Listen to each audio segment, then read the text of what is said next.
뺑소니와 음주운전, 운전자 바꿔치기 의혹 등이 제기된 김호중 씨의 소속사 대표가 입장을 내놨습니다.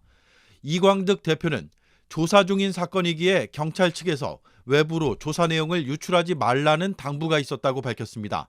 그러면서 수많은 의혹에 빠른 의견을 전달드리지 못한 점 죄송하다는 입장을 전했습니다. 먼저 음주는 하지 않았다고 강하게 주장했습니다.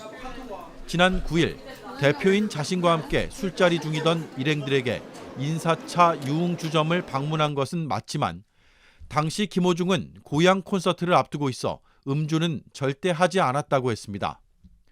또 김호중은 먼저 귀가했고 그 뒤 개인적인 일로 운전하다 운전 미숙으로 사고가 났다고 주장했습니다. 뺑소니 혐의에 대해선 당시 공황이 심하게 오면서 잘못된 판단을 한 듯하다고 밝혔습니다. 운전자 바꿔치기는 자신이 벌인 일이라고 주장했습니다. 매니저에게 김호중의 옷을 꼭 뺏어서 바꿔 입고 대신 일 처리를 해달라고 제가 부탁했다고 주장했습니다.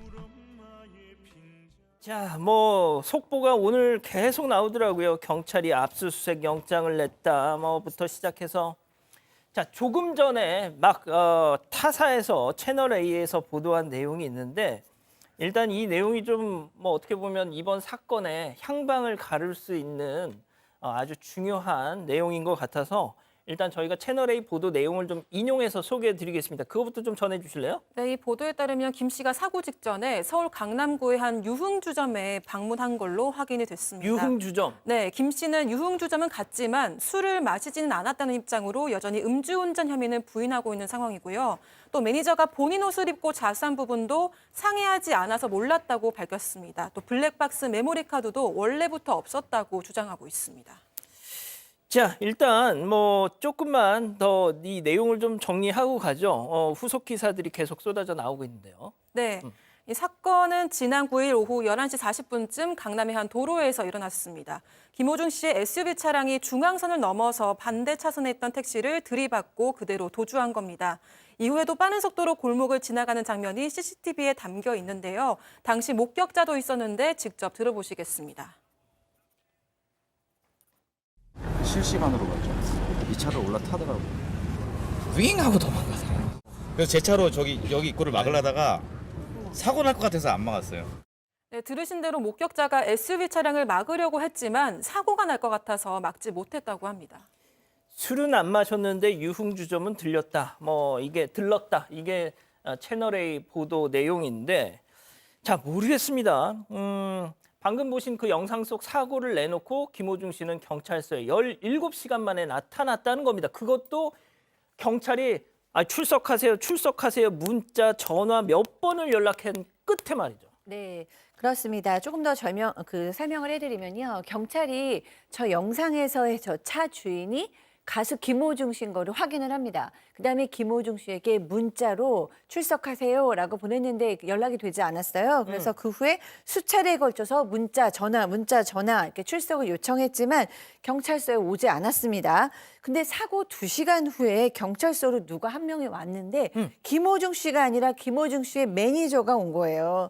근데 이제 경찰이 여러 가지로 이제 이런 거에 능하지 않습니까? 그래서 이 차의 주인은 당신이 아니라 김호중 씨다라는 것을 토대로 집중 추궁했고 결국에는 이제 17시가 지난 그 다음날 오후 4시가 넘어서야 김호중 씨가 경찰서로 왔고 결국에는 자신이 운전했다라고 밝혔습니다.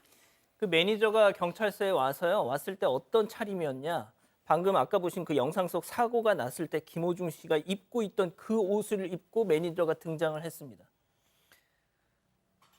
자, 그럼 여기서 첫 번째 사건 체크포인트 짚어보죠.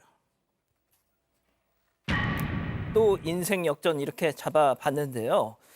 자, 파파로티라는 영화의 실제 주인공이다. 그러니까 예전에 약간 좀 불우했던 그런 성장기를 보내다가 유명한 가수가 됐다. 네. 자, 그런데 이제 또 이렇게 어떻게 보면 인생의 굴곡을 만나게 됐습니다. 아주 큰 어떤 위기가 아닌가 생각. 또다시 온 그런 걸로 보이는데 일단은 음주 측정을 당시 경찰에 가서 했습니다. 음주 측정 결과 전혀 나오지 않았고요. 17시간 이후이기 때문에 마셨다고 하더라도 사실 나오지 않는 시점이라고 봐야 되고 유흥주점에서 왔던 건 지금 확인이 된 상황이죠. 음. 이런 경우는 경찰은 뭐 블랙박스라든지 그 전후 상황을 봅니다. 운전하기 전, 운전하고 사고 나서 직후, 그걸 보면 술에 취했는지 그 부분을 대부분 확인할 수 있는데 문제는 블랙박스 메모리 카드가 지금 빠져 있다라는 겁니다. 그렇기 때문에 확인할 방법이 지금 없어 보이는 상황이긴 한데 문제는 그거 말고도 또 확인할 방법들이 많이 있거든요. 어. 뭐 다른 CCTV라든지 아, 그렇죠. 뭐 영상 금방 경찰들 제가 최근에 보니까 금방 또 확인하더라고요. 아, 그 블랙박스 제일 간단한데 블랙박스 빠져 있다는 거. 어. 그러니까 그것 때문에 뭐 경찰 수사가 끝날 건 아닌 것 같고요. 확인이 아마 될 거로 저는 생각이 듭니다. 오, 그렇군요.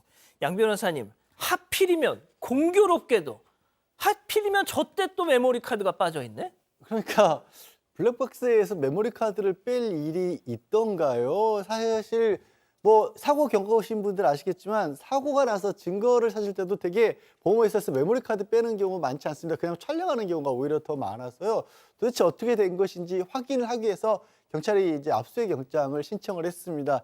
뭐 가택이라든가 사무실 같은 것들을 압수수색을 하겠다라는 취지로 보이고 블랙박스가 없게 되면 저희 박 변호사 얘기한 것처럼 블랙박스 안에 목소리라든가 당시 상황이라든가 차 내부 상황도 녹음이 되기 때문에 쉽게 당시에 어떤 일이 있었는지 좀 추측해 볼 수가 있는데 그게 없다고 해서 못 찾지는 않아요. 다만 경찰이 좀 어려움을 겪겠죠. 그리고 만약에 지금 의혹을 가지고 있는 부분들 여러 가지 부분들이 사실로 밝혀져서 만약에 김호중 씨가 뭐 재판을 받게 되거나 한다라면 그런 부분들은 굉장히 본인에게 불리하게 작용을 할 겁니다. 만약에 뭔가 문제가 있는데도 불구하고 이 메모리 카드를 없앤 것으로 나타난다라면. 자, 자, 교수님. 네. 이게 내 얘기를 하면 할수록 계속 좀 뭔가 석연찮은 부분이 계속 나옵니다, 이거. 그렇죠. 지금 이제 저희가 얘기한 거를 종합해서 보면 김호중 씨가 사고를 뺑소니를 내고 이 매니저하고 전화를 해서 이거를 의논한 후에 매니저를 만나서 옷을 벗어주고 그다음에 이제 그 옷을 입고 매니저가 가서 경찰서로 갔다라는 것까지 이제 대략 밝혀진 건데 여기서 이제 경찰은 혹시 변호사의 조력을 받았나 조언을 받았나까지도 지금 수사하고 있다는데요. 근데 이제 소속사는 이렇게 얘기를 한 게 아니라 어저께는 뭐라고 얘기했냐면은 김호중 씨하고 매니저하고 미리 만난 적 없고 이 김호중 씨가 시키지도 않았는데 매니저가 그 얘기를 듣고 그냥 알아서 스스로 그냥 경찰서로 가서 내가 운전했다라고 얘기를 한 거고 그 얘기를 들은 김호중 씨가 내가 가야겠다. 그러고 나중에 가서 그다음에 조사 및 음주 측정을 스스로 받았다는 거예요. 그러니까 이 두 얘기가 지금 전혀 맞지 않기 때문에 어디에서부터 지금 잘못 꼬였는지는 더 수사를 해봐야 알 수 있을 것 같습니다. 자, 방금 교수님 말씀하신 걸 제가 다시 한번 정리해 보면 매니저가 진짜 자의로 제가 그냥 본인이 누가 시키지도 않았는데 자의로 경찰서에 가서 갑니다. 김호중 씨 옷을 입고 아니 세상에 김호중 씨가 입고 있던 옷을 입고 간다? 그 옷을 벗어줬든지 아니면 벗어놓은 그 옷을 하필이면 그 양반이 또 입고 갔든지 뭔가 좀 다 이상하잖아 이게.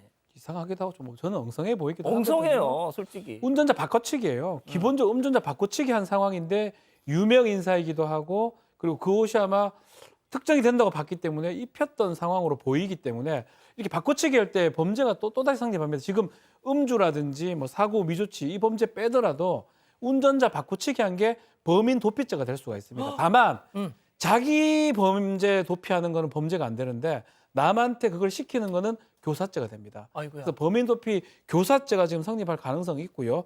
실제로 거짓 진술하고 가짜 운전자한테는 범인 도피죄가 적용이 될 수가 있습니다. 그게 아니라 하더라도 최소한 방조죄도 적용될 가능성이 저는 높아 보이고요. 글쎄요, 뭐 이거를 예전에는 이런 것들이 통과가 되고 뭐 피해 나갈 수 있다 하더라도 지금은 영상도 많고 이게 지금 이 상황에서 옷까지 바꿔 입혔다 그러면 저는 도피죄, 교사죄 가능성이 더 커 보이는 상황이거든요. 피하기 좀 어려워 보이는데요. 예. 저는 그리고 이게 참 더 충격적인 게 이게 지난 9일 밤 벌어진 일입니다. 자, 그런데 지난 11일, 12일 그러니까 저 일이 있고서 이틀 사흘이 지나고 나서 공연을 했어요. 아무렇지도 않게. 예? 자, 백다희 아나운서. 네. 소속사에선 말이죠. 진짜 전 소속사가 정말 정말 약 헛웃음이 나오는데 어떠한 경우에도 아티스트를 지킬 것이다. 무슨 독립운동했어요 지금 이게?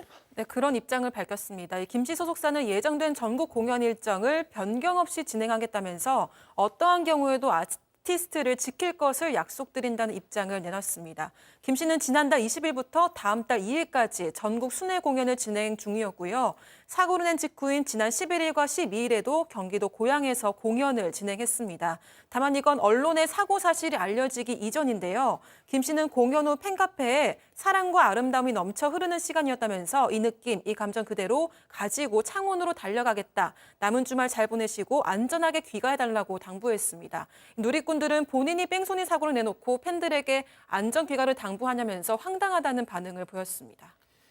자, 양 변호사님, 제가 좀 이거 좀 여쭙고 싶어요. 그러니까 정말 지금 일부 김호중 씨 팬클럽 분들은 우리 가수를 지키자 또 뭐 이런 댓글을 달고 계시던데 정말 진짜 김호중 씨를 아끼고 사랑하는 팬분들이라면 자, 김호중 씨의 저런 잘못이 드러나면 더 혹독하게 꾸지람도 주셔야 되고요. 그런 매를 들 땐 또 들어야 되지 않겠습니까? 그리고 그렇습니다. 김호중 씨가 보다 많은 사람들에게 사랑을 받는 걸 아마 팬들분은 원하실 거예요. 그래야 또 김호중 씨도 오랫동안 활동할 수도 있고. 그런데 그런 경험들이 있으실 거예요. 연예인들이 됐든 아니면 유명인들이 뭔가 문제가 생겼을 때 꼭 그걸 줄이려다가 더 큰 호되게 매를 맞고 그것 때문에 오히려 더 활동할 수 있는 그런 폭이 좁아져 버리는 경우들도 있습니다. 오히려 팬분들이 정확하게 무슨 일이 있었는지 솔직하게 다 밝히고 그 어떤 대가를 치를 부분을 대가를 치러라. 그러면 네가 그 후에 우리는 따뜻하게 기다려주겠다는 마음을 보여주셔야 또 주변에서도 그런 걸로 어떤 앞으로도 용서할 수 있는 어떤 여지가 생기는 거거든요. 무조건 덮는 게 결코 김호중 씨를 도와주는 것도 아닙니다. 물론 아직 모르지만 정확하게 어떤 일이 밝혀질지에 따라서 그걸로 오히려 도와주셔야 되는 상황입니다. 자, 일부 또 팬클럽 분들 김호중 씨 팬클럽 이름이 아리스라고 해요. 뭐 보라색 뭐 이렇게 가수 기 살려주자라면서 콘서트 지금 남은 콘서트 일정 지금 표가 아직 좀 남았다 그래서 이럴 때일수록 우리 가수 뭐 기 살려주자 뭐 이런 말씀을 하신다는데 이거는 그렇게 대응하시는 건 아닌 것 같아요 정말. 예. 자 일단 뭐 이 파장이 계속 이어질 것 같아서 계속 뭐 관련 기사가 나올 것 같은데요. 전해드리죠.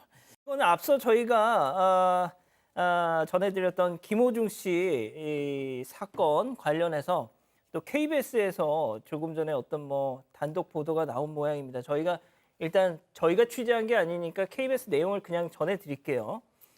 김호중 씨가 내가 그랬어 먼저 출석했던 매니저에게 내가 음주운전하다 사고가 났다라고 하고 내가 음주운전하다 사고가 났다라는 말을 하면서 네가 좀 경찰에 출석해달라라고 말한 내용의 녹취 파일이 존재하는 것으로 확인됐다라는 내용이 KBS 보도로 조금 전에 전해진 모양입니다. 야 이거 뭐 참 이게 만약에 사실이라면 이건 도저히 뭐 알겠습니다.